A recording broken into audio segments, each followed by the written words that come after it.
तो आज अपन बात करेंगे सी आइडेंटिफायर्स की। In last lecture we study about keywords, constants, strings, special symbols. Now today in this lecture we study about the identifiers, and last is operator. So what is identifier? Identifiers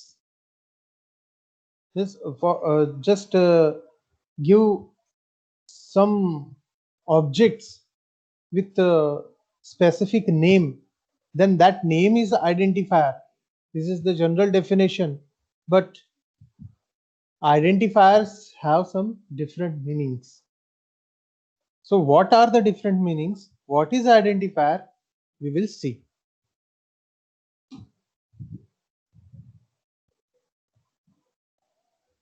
So identifiers, it means variables, containers, but identifier have broad spectrum. Why it is broad? Because identifier means naming convention. Identifiers is a naming convention, and that naming convention gives some rules for defining or giving the name to any values, variables, names, etc. So identifier जो है वो क्या है? एक naming convention का concept है, जो variables को आप डिटेल दे सकते हैं, वैसे उसको नेम दे सकते हैं, किसी ऑब्जेक्ट को नाम दिया जा सकता है, किसी फंक्शन को दिया जा सकता है। तो एक वेरिएबल एक पार्ट हो गया, कंटेनर एक पार्ट हो गया। तो आइडेंटिफायर्स का मीनिंग जो है वो कैसा है कि एक ब्रॉड वे है, जिससे आप एक ब्रॉड स्पेक्ट्रम है, जिससे आप क्या कर सकते हो कि किसी भी चीज को नाम दे सकते हो। किसी भी, जैसे कि फंक्शन का नाम देना है आपको, क्लास का नाम देना है, स्ट्रक्चर का नाम देना है, यूनियन का नाम देना है, वेरिएबल्स के नेम देना है।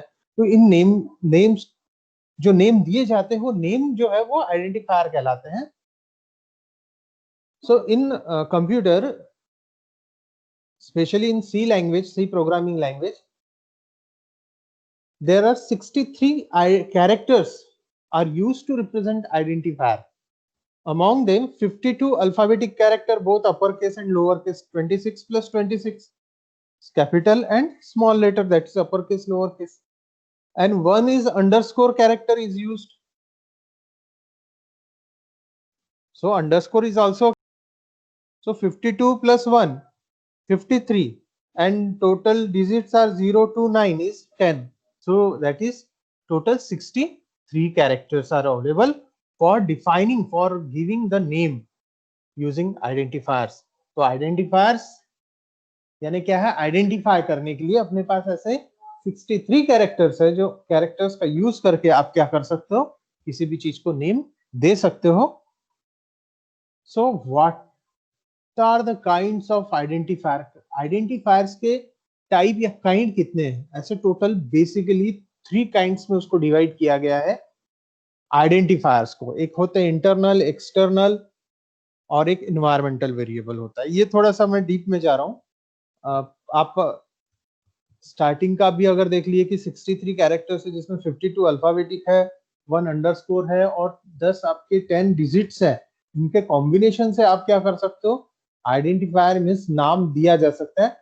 आइडेंटिफायर्स का बेसिक अगर जनरल मैं कॉन्सेप्ट बोलूं, तो जैसे किसी छोटे बच्चों को अपन नाम देते, उसका नामकरण करते हैं, वैसा ही एक कॉन्सेप्ट है। तो उसमें कुछ रूल्स होते हैं। किसी भी छोटे से बच्चे को आप, कोई फैमिली अगर नाम दे रही है, उसका नेम डिसाइड कर रही है, तो उसको ऐसा नहीं, कुछ भी नाम नहीं देंगे वो। #21 ऐसा तो नहीं दे सकते आप, #55 ऐसा भी नहीं दे सकते आप। उसको नेम जो दोगे वो कैसा दोगे? मीनिंगफुल दोगे, और उसके पर्सनैलिटीज को वो सूट करे, ऐसा आप कुछ नेम दोगे। 3 काइंड्स ऑफ आइडेंटिफायर्स अवेलेबल है सी लैंग्वेज में। यानी सी में आप 3 तरीके से आइडेंटिफायर्स को डिफाइन कर सकते हैं। एक होता है इंटरनल, एक दूसरा होता है एक्सटर्नल, और एक होता है इन्वायरमेंटल वेरिएबल। तो इंटरनल को लोकल कहा जाता है, एक्सटर्नल को ग्लोबल, और एक होता है इन्वायरमेंटल वेरिएबल। बेसिकली बहुत सारे बुक में लोकल एंड ग्लोबल के बारे में ही दिया है, कुछ जगह पे इन्वायरमेंट का भी कॉन्सेप्ट लाया है, इसलिए मैंने तीनों को मिक्स करके आपको मैं रिप्रेजेंट कर रहा हूँ। What is internal variable? Internal variable means identifier use कर रहे हैं जनरली एक्सटर्नल लिंक प्रोसेस के लिए, then it is called external. ठीक है,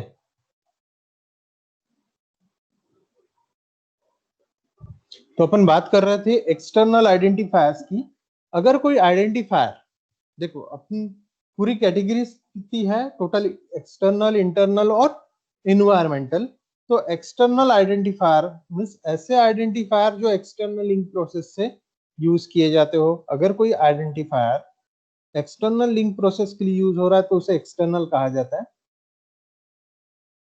जिसे एक्सटर्नल नेम भी कहा जाता है। जैसे कि कोई फंक्शन का नेम है, ग्लोबल वेरिएबल है जो नंबर ऑफ सोर्स फाइल में शेयर किया जाता हो, तो ऐसे वेरिएबल्स को या आइडेंटिफायर्स को अपन एक्सटर्नल कहते हैं, मींस ग्लोबल कहते हैं। और ऐसे टोटल 63 सिग्निफिकेंट कैरेक्टर्स आप यूज कर सकते हैं, जैसा कि अपन ने पहले देखे। कुछ होते हैं इंटरनल आइडेंटिफायर। इंटरनल आइडेंटिफायर जो है एक्सटर्नल लिंक प्रोसेस के लिए यूज नहीं किए जाते, that's why it is called as internal. और ऐसे इंटरनल आइडेंटिफायर जो है जिसे इंटरनल नेम भी कहा जाता है, जो लोकल वेरिएबल कहलाते हैं, और वो 31 सिग्निफिकेंट कैरेक्टर्स के होते हैं। मतलब आप 31 कैरेक्टर तक का वेरिएबल नेम डिफाइन कर सकते हो, और उसमें एक्सटर्नल 63 कैरेक्टर्स। अब दोनों में डिफरेंस ये है कि जो एक्सटर्नल वेरिएबल है वो नंबर ऑफ प्लेसेस में, नंबर ऑफ लोकेशंस में, नंबर ऑफ सोर्स फाइल्स में यूज किया जा सकता है। लेकिन जो इंटरनल आइडेंटिफायर है या इंटरनल वेरिएबल है या आइडेंटिफायर है, वो पर्टिकुलर किसी ब्लॉक में ही यूजफुल होता है, which can not be used as a external because its scope is, उसका मेन होता है जो scope, which scope is limited to that block. But whereas if you use as a external means global variable, जैसे अपन ने global declaration section देखा था, वहां पे अगर कोई वेरिएबल को डिक्लेयर कर दे तो या डिफाइन कर दे तो then it can be used anywhere in the program because its scope is global. And third category is environmental variable. इसमें मैं बहुत ज्यादा डीप में नहीं जाना चाहता। इन्वायरमेंटल वेरिएबल एक ऐसा वेरिएबल है जो इजीली अवेलेबल हो जाता है सारे सी के प्रोग्राम्स के लिए, एप्लीकेशंस के लिए। उसे कहा जाता है इन्वायरमेंट वेरिएबल। इन्वायरमेंट मींस जहां जहां इन्वायरमेंट कैसा बोलते हैं अपन, इन्वायरमेंट यानी आसपास का एरिया। तो अगर वो सी लैंग्वेज जहां जहां उसके एप्लीकेशन मींस उसका जहां जहां तक रेंज है, वहां वहां पर ये वेरिएबल अवेलेबल हो जाता है। Means C program without initialisation आप उस वेरिएबल को इजीली एक्सेस कर सकते हैं anywhere in the C program. It means कुछ इनबिल्ट फंक्शंस होते हैं जिनको आप यूज किया कर सकते हो, कुछ मॉडिफाई कर सकते हो, and that's why due to its availability it is called that environmental function or environment variable. So there are three functions are used to access, modify and assign. तीन चीज होते हैं, access, modify और assign। तो environment variable मतलब ऐसे variable जो पूरे सी के environment में, सी के पूरे प्रोग्राम में, सारे सी के एप्लीकेशंस में अवेलेबल रहेंगे। देखो तीन स्कोप हो गए। एक एक्सटर्नल वेरिएबल जो है वो प्रोग्राम टू प्रोग्राम, पूरे प्रोग्राम में थ्रू आउट उसका अपीयरेंस रहेगा और दूसरे प्रोग्राम में भी रह सकता है। और दूसरा जो इंटरनल है वो पर्टिकुलर ब्लॉक के लिए रहेगा, और एक इन्वायरमेंटल जो है वो पूरा रहेगा, मींस पूरे इसमें। अब मैं अपना अगर कंट्री से अगर रिलेट करें इसको एग्जांपल को, तो इंटरनल का मतलब हो गया कि जहां गोंदिया में अगर यूज हो रहा है, वहीं आप अगर एक्सटर्नल की बोले तो पूरे महाराष्ट्र में यूज हो रहा है। और इन्वायरमेंटल बोल दिए तो हम आई एम इंडियन, तो वो हो गया इन्वायरमेंट मींस पूरा इंडिया में उसका यूज हो रहा है, एक्सेस हो रहा है। तो आप ऐसे इन्वायरमेंट वेरिएबल को अगर यूज करना चाहते हो तो उसमें कुछ इनबिल्ट फंक्शंस अवेलेबल है, 3 फंक्शंस है जिससे आप उसमें उस वेरिएबल को मॉडिफाई कर सकते हो और असाइन कर सकते हो या सेट कर सकते हो। सेट env, तो set environment, get environment, put environment, these are the 3 functions.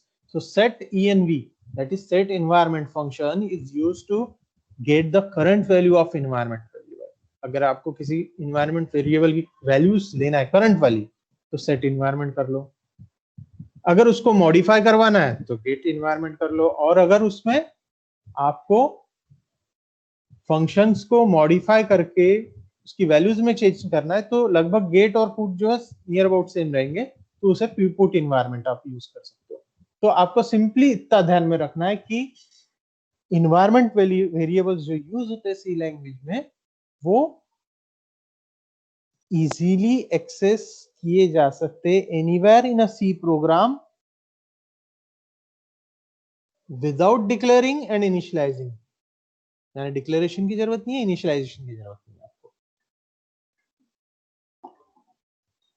Now we go through to the C variable. अभी तक जो अपन बात की है वो तो कैटेगरीज हो गई वेरिएबल आइडेंटिफायर्स की। अब आइडेंटिफायर्स में जो वेरिएबल्स होता है उसको कैसे क्रिएट किया जाता है। So what is variable? Variable, it means vary the data. So variable is a data name that may be used to store a data value. Variable क्या है? एक डेटा नेम है और उसमें क्या स्टोर किया जाता है? डेटा की वैल्यू। सपोज आपको मैं पूछा एज, तो एज क्या है?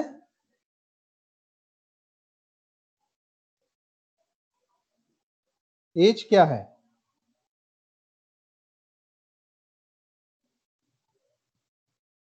एज जो है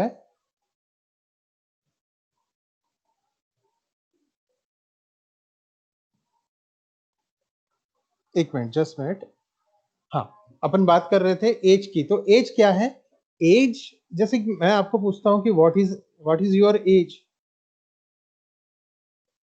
या हाउ मच, ऐसा कुछ भी, व्हाट इज बोलू या हाउ मच बोलू, या आपकी उस समय एज क्या थी व्हेन बोलू, तो ऐसा अगर अगर आप बोलते हो कि, तो आप क्या बोलोगे? कुछ ना कुछ एक वैल्यू बोलोगे।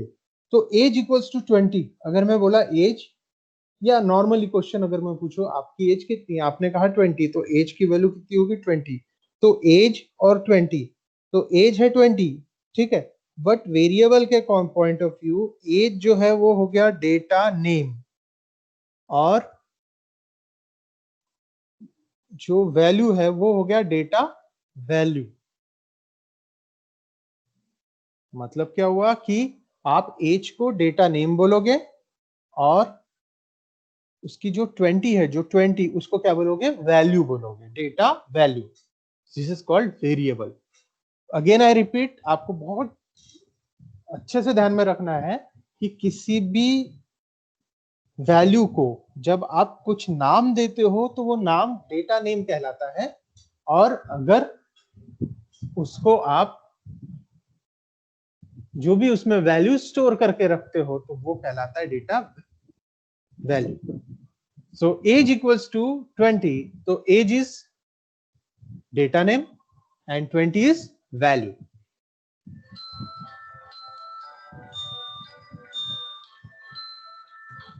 सो वेरिएबल में take different values at different time of execution. अब एज जो है आप 20 रखियो, एक साल बाद 21 रखोगे, फिर कभी 23 बोलोगे, कभी 5 बोलोगे, कभी 6 बोलोगे।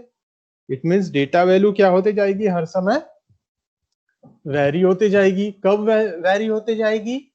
जब जब वो डिफरेंट टाइम पे वर्क करेगी। मींस अब सी लैंग्वेज की अगर बात करूं मैं, तो वेरिएबल जो है वो डिफरेंट डिफरेंट वैल्यूज को होल्ड कर सकता है डिफरेंट डिफरेंट टाइम्स पे। It means it totally depend upon the programmer, ठीक है।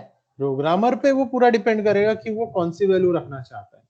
हो सकता है कि वैल्यू हर एक पर्सन की वो यूज करते जाए, जैसे कि स्ट्रक्चर यूनियन की अगर बात करेंगे तो वहां पे नंबर एक ही वेरिएबल में हजारों लोगों के नंबर्स, एज वगैरह को स्टोर करके रख सकते, तो अलग अलग ऑब्जेक्ट पे अलग अलग वैल्यू स्टोर होती जाएगी। So variable is simply a data name. So data name is fixed, but data value is changed. अब चेंज कब होगी? जब डिफरेंट टाइम्स में वो एग्जीक्यूट होगा, मींस जब जब आपको लग रहा है कि नहीं एज इसकी चेंज करो, उसकी डाल दो, ये करो, तो वो तब तक चेंज होते जाएगा। तो इट मे बी लेटर वो आप जो डेटा नेम जो दे रहे हैं वो कॉम्बिनेशन रहेगा लेटर्स का, डिजिट्स का, अंडरस्कोर कि अपन ने पहले देखे कि टोटल 52 अल्फाबेट लेटर्स हो गए, डिजिट 10 हो गए 0 to 9 और एक अंडरस्कोर, ये तीनों मिला के आप क्या बना सकते हो? वेरिएबल का नेम बना सकते हो। नेम बनाने के लिए कुछ रूल्स है, स्टैंडर्ड रूल्स। ये रूल्स को आपको फॉलो करना ही पड़ेगा। मींस आप सी लैंग्वेज में सी प्रोग्रामिंग जब आप करोगे तो आपको अगर कोई वेरिएबल का नाम देना है तो उसके नामकरण करने का जो रूल्स कहा जाता है, तो वो रूल्स जो है ये आपको फॉलो करने पड़ेंगे, आपको ये मेंटेन करने पड़ेंगे, अदरवाइज वो वेरिएबल इनवैलिड कहलाएगा। पहला ये बोलता है, सबसे बड़ा बहुत बड़ी बात है ये, कि लोअर केस और अपर केस जो है अल्फाबेट के, डिजिट के तो होते नहीं, ठीक है? तो lower case upper case alphabets number 1 digits, और दूसरा हो गया, और तीसरा underscore. Allowed to define and identify, variable का नाम हो गया, कांस्टेंट का नाम हो गया, फंक्शन का नेम हो गया, तो आप किसके कॉम्बिनेशंस का यूज कर सकते हो? 52 अल्फाबेट्स छोटे बड़े, 10 डिजिट और एक अंडरस्कोर, टोटल कितने हो गए? 63 कैरेक्टर्स। तो 63 के कैरेक्टर्स के कॉम्बिनेशन का यूज करके आप किसी का भी नाम दे सकते हो, चाहे फिर वो वेरिएबल क्यों ना हो, फिर कांस्टेंट हो, या फिर फंक्शन का नाम हो, या स्ट्रक्चर यूनियन का नेम हो। They must begin with a letter और अंडरस्कोर, सबसे बड़ी चीज है। कोई भी आप वेरिएबल लिख रहे हो तो पहला नाम उसका जो पहला कैरेक्टर जो है वो अल्फाबेट होना चाहिए या तो अंडरस्कोर होना चाहिए, बट अंडरस्कोर कुछ ही कंपाइलर सपोर्ट करते हैं, इसलिए मैंने वहां स्टार लगा के रखा हूं। लेकिन लेटर्स आपका फर्स्ट जो वेरिएबल का नेम है वो उसका पहला कैरेक्टर अल्फाबेट होना मस्ट है। कुछ सिस्टम जो है वो परमिट करते हैं अंडरस्कोर चलता है उसमें फर्स्ट कैरेक्टर, बट आपको ये मान के चलना है कि भाई आपको अल्फाबेट लगाना है पहला कैरेक्टर। आंसी वालों का कहना है कि भैया 31 कैरेक्टर तक का लेंथ आप दे सकते हैं किसी वेरिएबल, यानी किसी भी जैसे किसी भी वैल्यूज का जो वेरिएबल है उस वेरिएबल का नाम आप 31 कैरेक्टर्स दे सकते हैं, 31 कैरेक्टर तक। जैसे अगर मैं आप में से किसी का अगर नाम बोलूं, जैसे अगर मैंने बोल दिया प्रिया, तो PRIYA, तो कितने हो गए? 3 2 5, 5 कैरेक्टर्स का हो गया नेम। तो वैसे ही आप वेरिएबल कितने कैरेक्टर का दे सकते हो? 31 कैरेक्टर का दे सकते हो। बट लेकिन स्टैंडर्ड ये कहता है कि 8 कैरेक्टर के ऊपर मत दो, अच्छा नहीं दिखता। मतलब बहुत, जैसे कुछ लोगों के नाम बहुत लंबे चौड़े होते हैं तो उसको लोग क्या करते हैं, फिर शॉर्ट कर देते हैं, बहुत छोटा कर देते हैं। क्यों? क्योंकि वो रीडेबल नहीं होता। तो वैसा ही वो बोलता है कि 8 कैरेक्टर बहुत हो गए, उसके ऊपर मत जाओ। आप 31 तक जा सकते हो बट मजा नहीं आएगा उसमें। Upper case and lower case are significant.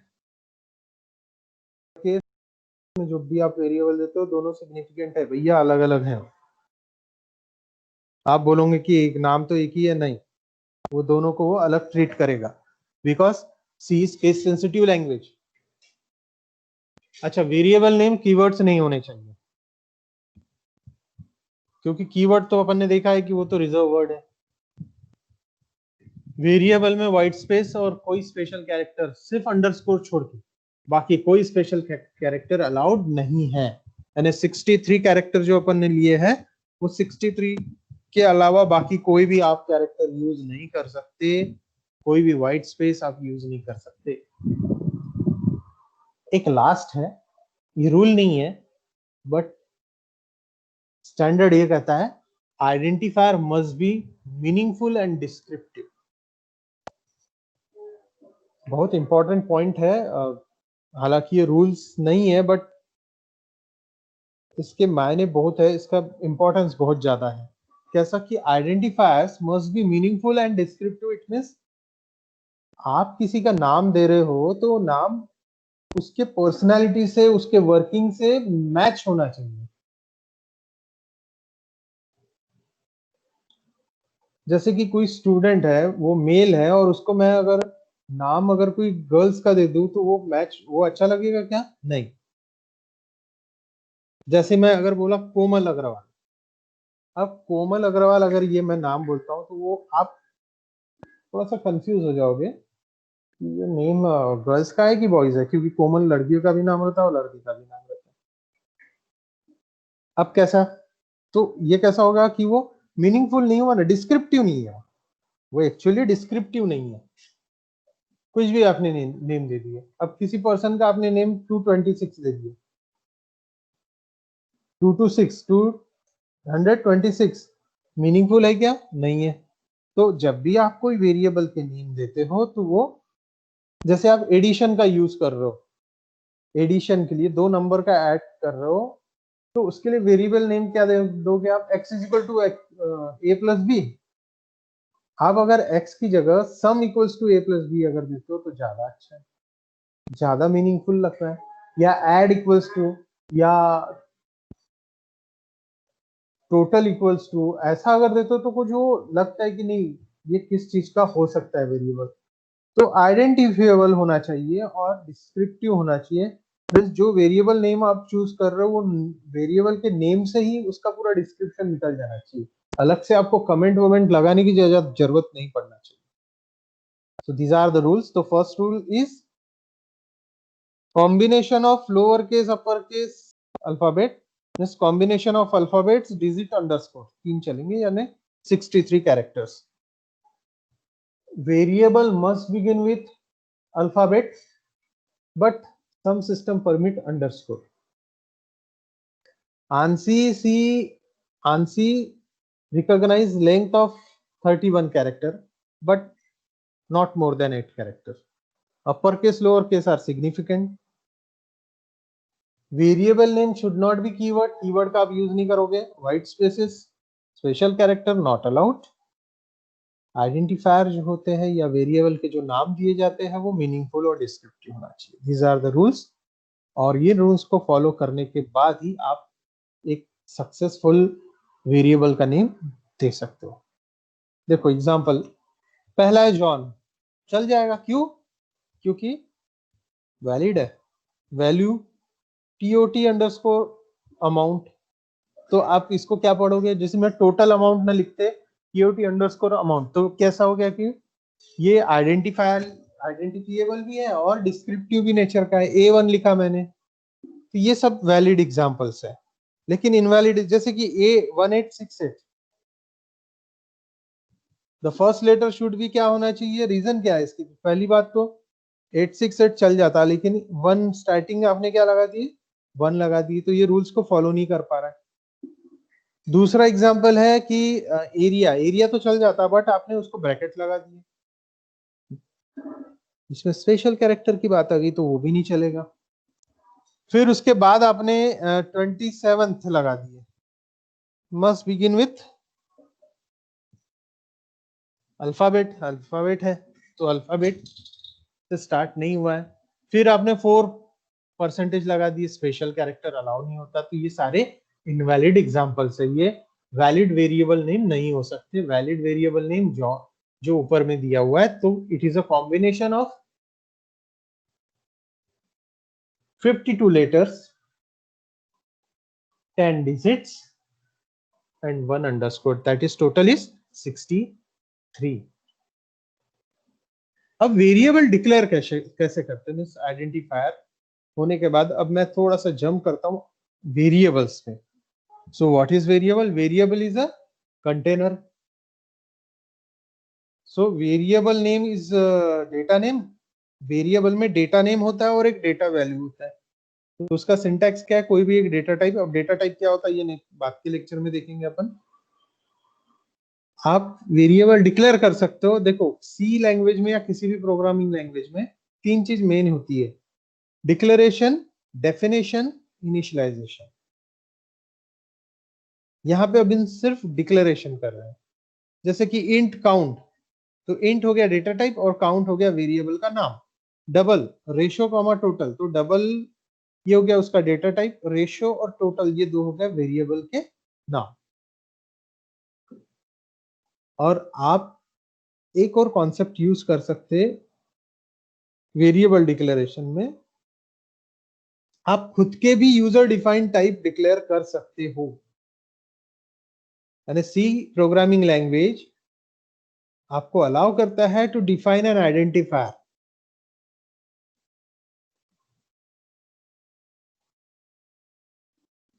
मतलब जैसे कि आपने टाइप डेफ का यूज किया, टाइप डेफिनेशन एक की एक ये है, कॉन्सेप्ट है ये, जिससे टाइप डेफ से आप क्या कर सकते हो, कोई भी वेरिएबल को डिक्लेयर कर सकते हो। जैसे typedef int unit, typedef float mark.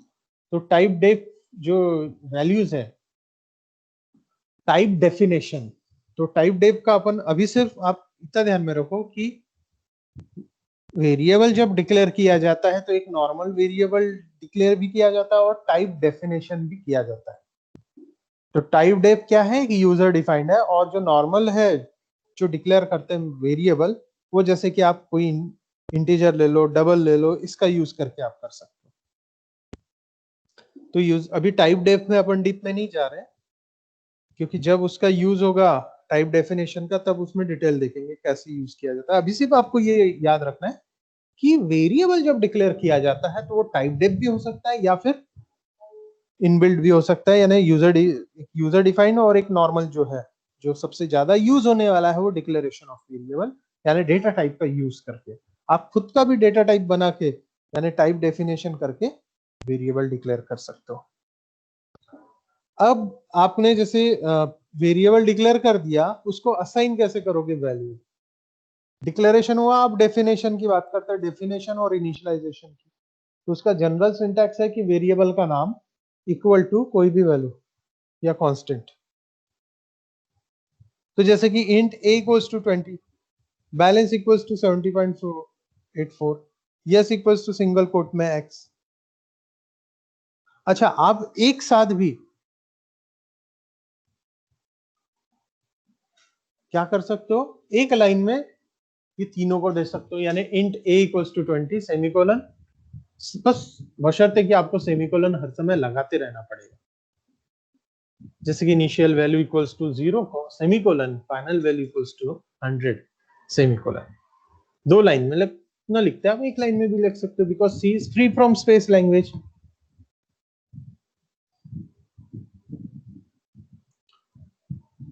अब अगर आप वेरिएबल को ऐसे कांस्टेंट डिक्लेयर करना चाहते हो तो आपको उसके आगे क्या लगा देना है, कॉन्स्ट। जैसे कि अपन ऑलरेडी पिछले लेक्चर में देखे थे कि कॉन्स्ट ये कीवर्ड आपने लगा दिए तो वो कैसा हो जाता है कि कंपाइलर को ये बोल देता है कि ये मॉडिफाई नहीं हो सकता थ्रू आउट द प्रोग्राम, इसकी वैल्यू फिक्स रहेगी। तो आप ऐसा भी कर सकते हैं, यानी आप वेरिएबल नॉर्मल भी कर सकते हैं, टाइप डेफ भी वाला भी कर सकते हैं, कांस्टेंट भी बना सकते हो, और वेरिएबल को आप वोलाटाइल भी बना सकते हो। एक और नया कॉन्सेप्ट, अगर आपने वोलाटाइल रख दिए तो वो एक्सटर्नल सोर्स से चेंज हो जाता है। जैसे कि वोलाटाइल, जनरली डेट जो है वो वोलाटाइल रहेगा। क्यों? क्योंकि आज डेट अगर 28 है तो कल कितनी होगी? 29, चेंज तो होना है ना। और कल कौन सी थी? 27। So it's nature is change. So external source है, प्रोग्राम नहीं कर रहा है, वो एक्सटर्नल सोर्स है ना, उसके कारण वो चेंज होते जा रहा है। तो आप वोलाटाइल भी कर सकते हो डिक्लेयर वेरिएबल को।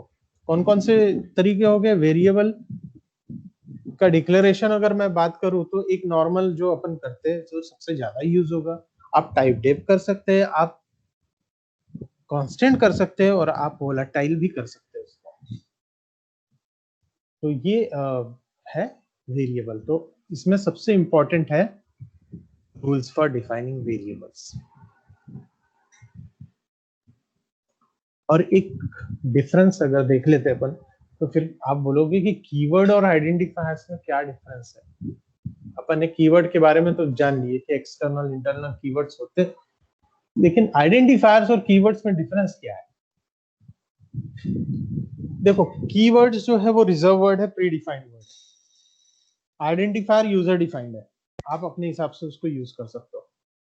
अच्छा, कीवर्ड आइडेंटिफायर को अपर या लोअर दोनों में लिख सकते हो। कीवर्ड का मीनिंग फिक्स है, आइडेंटिफायर का मीनिंग आप चेंज कर सकते हो, उसकी वैल्यू चेंज करके, क्योंकि वो सिर्फ प्रोग्राम के लिए भी ही मीनिंगफुल है। कीवर्ड्स का मीनिंग पहले से डिसाइडेड है, पहले से फिक्स्ड है, एक्सप्लेन्ड है सी कंपाइलर में। आइडेंटिफायर्स को एक्सप्लेन नहीं किया गया है कंपाइलर में, क्योंकि वो तो यूजर क्रिएट करता है। कीवर्ड्स कभी भी अल्फाबेटिक ही रहेगा, सिर्फ 52 कैरेक्टर्स का यूज होता है कीवर्ड में, लेकिन आइडेंटिफायर में 63 कॉम्बिनेशंस का यूज होता है। यानी अल्फा न्यूमरिक होगा, अल्फाबेट और न्यूमरिकल, लेकिन कीवर्ड अल्फाबेटिक ही है। कीवर्ड सिर्फ इंटेंडेड पर्पस के लिए यूज किए जाते हैं उनका, क्योंकि मीनिंग फिक्स है। और आइडेंटिफायर रिक्वायर पर्पस के लिए, जब आपको जरूरत होगी तब आप यूज करोगे। अंडरस्कोर यूज नहीं होता कीवर्ड में, आइडेंटिफायर में अंडरस्कोर का आप यूज कर सकते हो। तो ये डिफरेंसेस है। और एक डिफरेंस ये बोल सकते हो, keyword is a combination of only 26 alphabet, that is lower case alphabet, जबकि आइडेंटिफायर कितने में है? टोटल 63 है, क्योंकि ये अपर केस में भी लिखा जा सकता है, लोअर केस में। आपको ये ध्यान में रखना है, कीवर्ड सिर्फ और सिर्फ 26 कैरेक्टर यूज होता है, वो भी सिर्फ लोअर केस। तो ये ओवरऑल डिफरेंस था कीवर्ड और आइडेंटिफायर का। मैं अगेन रिपीट कर देना चाहता हूं कि आप रूल्स जो है वो अच्छे से ध्यान में रखो। लेटर्स 52, डिजिट 10 और एक अंडरस्कोर, टोटल 63। इनका कॉम्बिनेशन आप यूज कर सकते हो, लेकिन शुरुआत आपकी अल्फाबेट से होनी चाहिए। कुछ जगह अंडरस्कोर चलता है, लेकिन आप अल्फाबेट से ही करो तो ज्यादा बेटर है। 31 कैरेक्टर्स तक आप यूज कर सकते हैं, लेकिन 8 कैरेक्टर मोर देन सफिशिएंट हो जाते हैं। स्पेशल सिंबल, वाइट स्पेसेस का यूज नहीं कर सकते आप, कीवर्ड्स का यूज नहीं कर सकते। अपर और लोअर केस दोनों डिफरेंट है, सिग्निफिकेंट है, और जो भी आप नाम देते हो वो डिस्क्रिप्टिव और मीनिंगफुल होने चाहिए। ये है किसी भी चीज को नाम देने के तरीके in C language. Every language have different rules for defining variable, but most of them are common, and C has these rules to defining the variable.